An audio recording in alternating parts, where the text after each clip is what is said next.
ఇక జమ్మూ కాశ్మీర్ లో మరోసారి పాక్ కాల్పులకు దిగింది. ఎల్ఓసి వద్ద వరుసగా 12వ రోజు పాక్ దుశ్చర్యకు పాల్పడుతోంది. మరోసారి పాక్ కాల్పుల విరమణ ఒప్పందాన్ని ఉల్లంఘించింది. కుప్వారా, పూంచ్, అఖ్నూర్ సెక్టార్లో పాక్ కాల్పులకు దిగింది. పాక్ కాల్పులను భారత బలగాలు తిప్పికొడుతున్నాయి.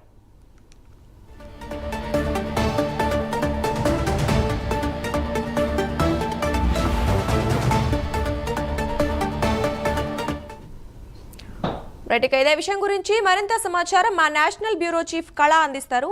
కళా, చెప్పండి, వరుసగా 12వసారి కూడా పాక్ మరి అసలు ఏ ధైర్యంతో సైనికులేమో ఒకరి వెంట ఒకరు రాజీనామాలు చేస్తున్న నేపథ్యంలో మరి ఏ ధైర్యంతో వీళ్ళు దాడులకు పాల్పడుతున్నారు అనుకోవచ్చు?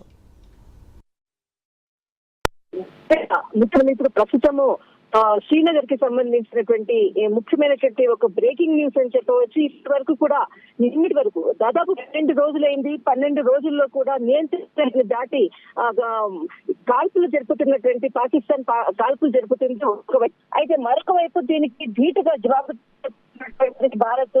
కానీ ముఖ్యంగా ఎప్పుడు ఏ క్షణాల్లో దాడి చేస్తుందనేది పాకిస్తాన్ భయపడుతున్నటువంటి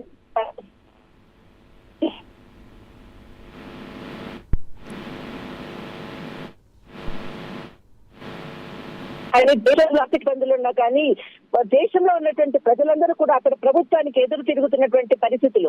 అయితే అక్కడ ఉన్నటువంటి ఎవరైతే ఎదిరించేటటువంటి వాళ్ళని కూడా లోపల జైళ్లలో పెట్టేటటువంటి పరిస్థితి అక్కడ నెలకొన్నది. దానికి సంబంధించినటువంటి విషయాలను కూడా ఎక్కడ బయటికి తెలియకుండా కూడా దానికి వాటన్నిటిని కూడా ఎవరైతే ఎదిరిస్తున్నారో వాళ్ళకి సంబంధించినటువంటి సమాచారాన్ని కూడా బయటికి రాకుండా చేస్తున్నటువంటిది ప్రభుత్వము అక్కడ పరిస్థితులను బయటికి రాకుండా చేస్తుంది. అయితే ముఖ్యంగా దుర్గా, ఇప్పుడు మనకు 12 రోజులైంది. పహల్గాం దాడి జరిగిన తర్వాత కూడా ఇక్కడ ఏదైతే పాకిస్తాన్ చేస్తున్నటువంటి కుతంత్రాలు మాత్రం ఖచ్చితంగా భారత్ బదులు చెప్తుంది. ఖచ్చితంగా ఏదైతే భారత ప్రభుత్వము అంటే ఆ స్వేచ్ఛని భారత సైన్యానికి ఇచ్చింది కూడా, దీనికి తగ్గట్టుగానే ఇక్కడ ఏదైతే భారత ప్రభుత్వానికి సంబంధించినటువంటి త్రివిధ దళాధిపతులతో సమావేశాలు కూడా ఒకవైపు జరుగుతూనే ఉంది.